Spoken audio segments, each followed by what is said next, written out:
that man is not your child. A man is not your child. You know, ladies, sometimes, especially new mothers, sometimes you have the child and you think that now the man in your life is your child. He cannot, you know, he's new to parenting, maybe, and he can't hold the child. You're giving him a hard time and how he's picking up the baby. Granted, you can tell him, hey, hold the head properly and whatever, but sometimes you make that man feel so inadequate around the child. You know, just as you have to learn as a mother, you know, you've been a mother before and you already know if he's new to parenting, you have to give him that opportunity. But sometimes you as a mother, you can be so unnerving to him.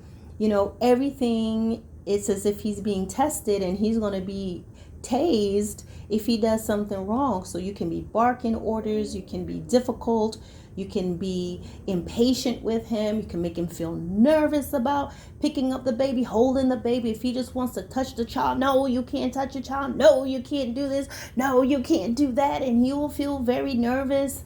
And then all of a sudden, you will want him to be your next child, okay? So now you're telling him no when he want to take initiative to do some things with the child, but then you're also telling him when he needs to do stuff. You need to go do this. You need to go do that. You need to pick this up. You need to get that. You need to change your baby. You need to do this. You need to hold that. You need to go get this. You need to go get that.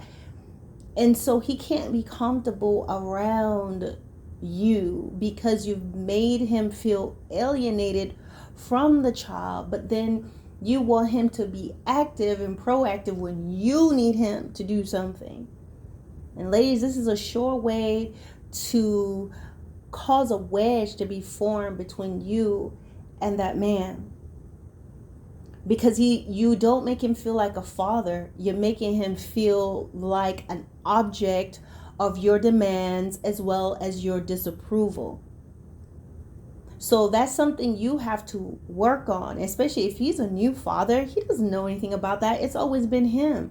So as a mother, when the baby comes out of our bodies, there's certain things that just automatically kicks in because you've been carrying the child. Technically, you're already experiencing motherhood. You experience the movements of the child, everything. You're one.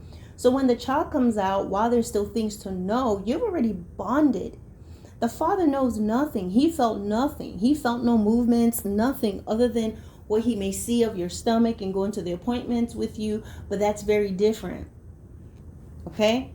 So you have to give him the opportunity. If he wants to take the baby for a walk, you should not be just acting, no, you can't take the baby. You can't do this. And if he's out with the baby, what are you doing with the baby? When are you coming back? Bring the baby back. I hear the baby crying.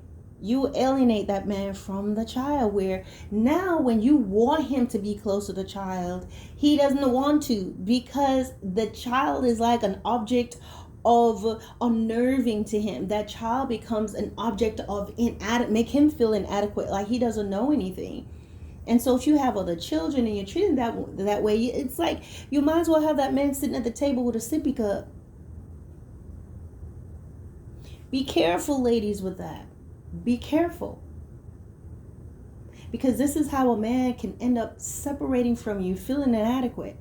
These are things that opens doors for things to happen and for him to want to find to be validated elsewhere. It doesn't make it right. I'm not saying he is right, but it opens the door, especially if he's not strong, especially if he's losing faith, whatever the thing could be. The Bible says it's better to live in a rooftop than in a house with a cantankerous woman. Now, when I hear that, I want to put that into proper perspective. Now, sometimes a woman is cranky because that man is not treating her right. So in that perspective, no, this scripture doesn't apply. But when you have a man who's gentle and he's kind and he's trying to understand you, but you're just so aggressive, you can cause that man to want to get away from you. He doesn't want to be anywhere near you. And sometimes he will try to find his comfort somewhere else. Someone who's soft-spoken, someone who's gentle, someone who listens to him, someone who validates him. And going in that direction is wrong. I'm not saying it's right. I'm not saying that you have to bottle your feelings up so that he might do this, because he shouldn't do that. He should be strong enough not to. But some men go that route. Some men, he wants nothing to do with you because of that behavior. So when you're his wife, you want to be able to really rein in all this mothering and understand that he's not your child. Allow him to learn his child. Allow him to bathe the child if you like to learn. Okay, encourage him to do that and not be so rough with him. Otherwise, when you're that way, you're nagging him about what he puts on the baby. Oh no, that's not his sleeping clothes. That's not her sleeping clothes. That's her sleeping clothes. No, da. He will pull away. And you become that nag. You become that nagging person that he's going to want to be as far away from you as possible. And he's not at your disposal. You want him to come, pick this up, go get this, go to the store, get that, go to the store, get this, pick up the stroller, pick up the walker, do this, do it. And he has no say. That man's going to shut down on you. He's not there just for the heavy lifting. He's not your child. You're not going to pack him a snack like the kids. He's not your child. And so, ladies, especially if you say that you are a woman of God, that behavior, that bullying behavior is not of God. That behavior of carrying on a certain way to get control of him and using the baby, guys, you're going to go too far, and that man will disconnect from that child.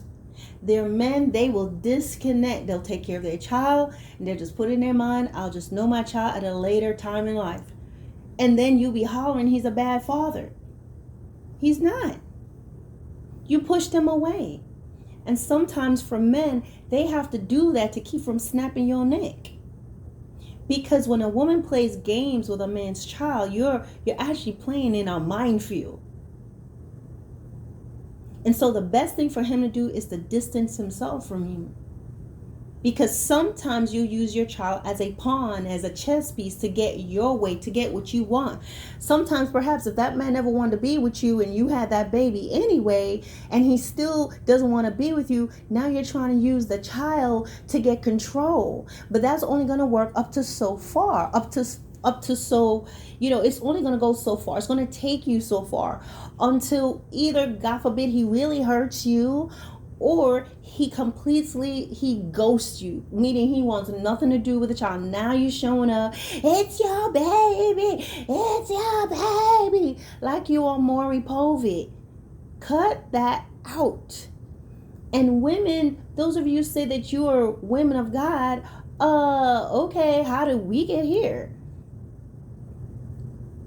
You have to deal with yourself and deal with what's going on within yourself. Because the baby is that's not your pawn. That's not your trump card to use against him, because it's going to work for a while. But the more you keep hurting him, he'll distance himself. Ladies, it's time to reevaluate yourself and reevaluate your behavior, and allow that man to bond his own way. Allow him to hold the baby. If he's not holding the head properly, you can say, let him know, hey, don't grab the head or whatever, and leave him alone. Let him bond with that child. Let him love that child. Let him put on whatever he want to put on the baby. It's not what the baby sleeps in. You could show him, but don't tell him, oh, take that off. Oh my gosh, this is so stupid. He is not going to want to be around you. And then when he gets that way, then you want to talk about the word and the Bible, but you're not behaving yourself accordingly. And then there's some of you're out there and you're using, when you're wanting to get your way with that child. I just did a video called Trap Baby. You're gonna use the baby to get your own way. You're gonna just put the baby at risk. I want to talk to you guys about this event that occurred in the Bible. And there's a famine in the land, and two mothers, they were so hungry, they agreed agreed that they're going to boil and eat their baby. So the one woman decided, I'll boil my baby and then we'll eat my baby. And then tomorrow you boil your baby and we eat. And so the first lady, she boiled and she shared her baby with the other mother. But the other mother was like, nah, I'm not going to do that. And so they went before the king about that. But what am I trying to say? Sometimes it was their hardship and the things that they were feeling. They were willing to sacrifice their children for that. And so that symbolizes so many things, even though that happened literally. Sometimes as mothers, it could be just your emotions and your feelings or whatever. You sacrifice your child because of your frustrations towards the father, and you create a wedge. You sacrifice his connection to that child. You sacrifice that child's love towards the father by undermining him, and you keep doing it. Probably you did it and now the child does not take the dad seriously. They know they can come and override whatever he said or get you to make him do something. And truly what you're doing, you're sacrificing your child for your own selfishness, your own selfish needs. And some of you did some things and you burned the bridges. The man is gone out of your life now, wants nothing to do with you, and you're sacrificing those kids. They're paying through your frustration and your displacement and the way you're treating them and how you don't care about them anymore because you're sacrificing the child, just like those mothers in the Bible did, because of hard times. Now, you may not be in that particular category of being alone, but if you are a wife or whatever your scenario is, stop treating that man like he is your baby. Stop treating that man like he is your child. Some of you, it's like you wanted to have that child, so now you can finally have control over the man that you could never have any other way. But remember, he's a man. He's very different from you. So if you keep doing what you're doing and keep playing that game, he is going to leave you. Or he'll be there do what he needs to do, but in another arena, he could be doing something else. Or all of a sudden, that man just leaves you. Sometimes you think just because you have his baby, he won't leave you. Sometimes he does. Worst case scenario is that man kills you because you keep playing with him. Never do that. Some of you go out there and you just get pregnant just carelessly, and that man is married or he has other things going on, and you that's right, you're gonna pay and this is gonna happen, and that man will gut you and throw you over a bridge. That's what happened to a young lady. She was seeing this man.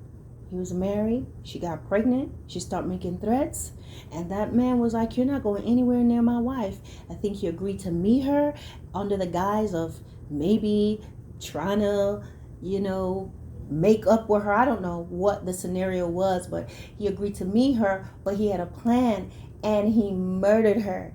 He tied something around her neck, and I think he started to beat her up, and then he either with the help of someone else or on his own, just wrapped something around her neck with a heavy rock or something and threw her in over a bridge with that baby in her belly. Don't play games. Every human being has a part to them that is, to some people, we read about them, and every human being has something in them. Like if someone spoke about hurting your child or your family, there's a part of you that you will really hurt or even kill somebody for your family. Now, that type of thing, if someone feels backed in a corner and you feel like you're trying to threaten them and you're saying you're going to go here, you're going to do this, sometimes there's this base part of every human being. Some people never reach it. Some people never discover it. And we pray we never do. That if you keep doing certain things and you're going into these areas that can really affect that man, you can find yourself getting hurt, killed, punched. Stop it. Ladies, stop doing it. But the most common thing that can happen is that man just leaves you or completely disconnects. He's there, but he's not. And then you went, why are you not involved? You trained him not to be involved. You made him feel like he was inadequate. And those of you that say that you're believers of the Lord, this should not even be once heard among you, but it is. It's very common. Okay? We got women that want to be canny. You want to be canny in the relationship. You want to be the wife, but you still want to be canny. You want to tell him what to do. And you want to run him. That's not how that's supposed to work. So reevaluate yourself. Sit down together. Learn to let go of the reins, because if it really gets down to it, you're not going to be able to be a better protector than that man. There's a reason why that man is stronger than you. He's given the testosterones so that he can be a protector, so that he is a provider, so that he strengthens you, so he can help you. But if you take that from him mentally, you're going to be in the front getting shanked. Because you take that from him. And his children, who are a gift from God, his gift to you, the gift that God places in this man to then bestow to you, you weaponize them and you alienate him from his children. And then on top of it, you want to make him your child, because now you're like, you're going to do what I want to do. That things that you probably wouldn't have done if you were still single and dating, because you know he would have left you a long time ago. But once you got married, oh, you're like, oh, let me have this baby. Or now you have a baby, and then you change. You turn into Aunt Maud. He can't even look at you as a wife, because the intimacy is probably shy. You don't want that anymore. Okay? All kinds of stuff is going on that we're not going to get into right here. But he can be turned off from you. And then on top of it, he feels powerless because you have his baby and you're using his baby against him. God looks at all of that. God looks at all of that. And the last thing you want is for that man to step away from you. Some of you have that situation right now. That man wants nothing to do with that baby. Why? Well, he never liked you enough to begin with. And so now you're stuck with a baby. Or he left you. He got tired. You didn't think he would. Left you, have a different family. He feels like the man of the house. And then you're over here, just carrying on, raising your voice and carrying on, just lips white from frustration, and he's just not listening. Other times he just wants he's going to finance the child and want nothing to do with you. And why does he do that? He does that for his peace of mind. He's not going to play with you. And you can't blame that man for that. I will not blame any man who, for the sake of his peace of mind, chooses to financially support the child, but find it impossible to be with a mother because she continues to create she continues to create contentions and strife and uses his baby against them and play head games and hides the child and don't show up, and it's her way or no way, or holding the baby ransom. That man has to do what he needs to do for his peace of mind, for your own safety sometimes, because you don't know how that type of thing can affect a man. So if that man has to withdraw himself and just, I'm going to do what I need to do financially for this child. He may even have some little things set up for the baby that he would like to show them later on. That man sometimes have to do those things. Otherwise, you'll be 6 feet under. Otherwise, he gets so angry and mad. Maybe you're pushing him to the point that he's becoming angry and suicidal and thinking crazy because you're playing with his seed. You never know what's going on. So if he's taking care of his child and he's doing what he needs to do, but he has to distance himself from you because you want to be like a banshee, he has a right to do that. Because sometimes even when that man goes and he's trying to get his rights for visitation, the mother is still giving him a hard time. She doesn't show up, all this stuff. She's doing all these different things and playing mind games. I've seen these things myself. Now, I'm not talking about mothers where you have been fair, you're trying to do the things that you need to do, but then perhaps that guy is being irresponsible. Perhaps your husband or ex, he's being irresponsible. He's not doing the right things. Of course, you have to do what you need to do to safeguard your child. When there has been any sort of thing that's happened where he has put the child in danger, it's been confirmed he's irresponsible, he is not consistent, and just he doesn't care. Sometimes you must do what you need to do so your child would not be traumatized. Your child would not think that it's good to have relationship on again, off again relationships. That's not what I'm talking about. I'm talking about mothers who deliberately use their children to gain control over the father, and now begins to treat the man as if he's a child. He's not your child. He is your husband.